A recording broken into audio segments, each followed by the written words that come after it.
सनातन शब्द का इस्तेमाल आजकल वनवादी संघी लोग बहुत बड़े पैमाने पर कर रहे हैं। हर हर सेंटेंस में सनातन को घुसा देते हैं। हर अपनी कार्य प्रणाली में सनातन को घुसा कर रखते हैं। इनके जो पाखंडी तथा कथित साधु संत हैं वो भी सनातन को बचाने का प्रचार कर रहे हैं। वो भी सनातन को लेकर नए नए पाखंड रचा रहे हैं, धर्म संसद लगा रहे हैं। ऐसी चीज़ों से बहुजन समाज को बचना है। यहाँ इस देश के सीधे साधे लोगों को, भोले भाले लोगों को बचना है। सनातन कुछ नहीं है।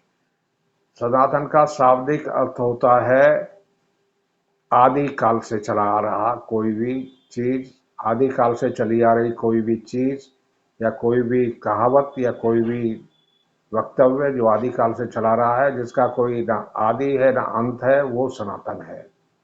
इस देश में सनातन शब्द जो हिंदुओं के लिए इस्तेमाल किया जा रहा है, इससे ज़्यादा मूर्खता कोई और हो ही नहीं सकती, क्योंकि हिंदू शब्द सनातन है ही नहीं। हिंदू शब्द कि अगर आप जो है देखें, अगर उस पर खोज करें, अगर उसको जो है पाने, अगर उसकी उत्पत्ति को पाने का प्रयास करें, तो आप जानेंगे कि हिंदू शब्द की उत्पत्ति 10वीं शताब्दी के बाद हुई है। तो ये सनातन कैसे हो गया? अगर इस देश में अगर कुछ सनातन है तो वो बुद्ध धम्म है। बुद्ध ने ही सबसे पहले सनातन वर्ड का इस्तेमाल किया था। तो ये जो जो ये जो संघी मानसिकता के लोग हैं, ये उन शब्दों को छांट के और ढूंढ के लाते हैं जो दूसरे लोगों द्वारा कही गई बातें होती हैं, और फिर अपना रंग चढ़ा के उसको प्रचारित करते हैं। तो सनातन शब्द बुद्ध द्वारा बताया गया शब्द था, और सनातन कोई धर्म नहीं है। सनातन जिसका ना आदि है ना अंत है, वो शाश्वत है, वो हमेशा रहता है, हमेशा से चल रहा है। तो हिंदू या हिंदुत्व सनातन नहीं है, इसके चक्कर में आप ना पड़ें। सनातन कुछ भी नहीं है। अभी कोई देवकीनंदन ठाकुर जो है वो सनातन को लेकर यहाँ यमुना खादर में कोई जो है धर्म संसद लगा रहे हैं। ये कुछ नहीं है, क्योंकि अभी दिल्ली में अगले 3-4 महीने में चुनाव होने वाला है। उसी को लेकर जो है यहाँ के देश की भोली भाली जनता को, या जैसे यमुना खादर में लगाया जा रहा है, जो वहाँ बस्तियाँ बसी हुई हैं, गरीब बस्तियाँ हैं, उनको मूर्ख बनाने के लिए उनको सनातन के नाम पर हिंदू बताया जा रहा है। सनातन हिंदू है ही नहीं। सनातन की उत्पत्ति तो 10वीं शताब्दी के बाद की है। तो मेरे देशवासियों, आप समझो कि ये कुछ नहीं है, ये इनका पाखंड है, ये इनका छलावा है, जिसमें फंसाकर ये आपकी वोट लूटना चाहते हैं, और कुछ नहीं है। आपको प्रण करना पड़ेगा कि अगर इस देश में आप को, अपने आने वाली पीढ़ियों को, अपनी संतानों को सुखी देखना है, तो ना सनातन को सपोर्ट करना है, ना हिंदुत्व को सपोर्ट करना है, ना मनवादियों को सपोर्ट करना है। सिर्फ अपनी बुद्धि से आकलन करके ही आपको अपने अपने भविष्य को, अपने बच्चों को आगे बढ़ाना है। इनके चक्कर में नहीं पड़ना है, ना इनको अपना वोट देना है।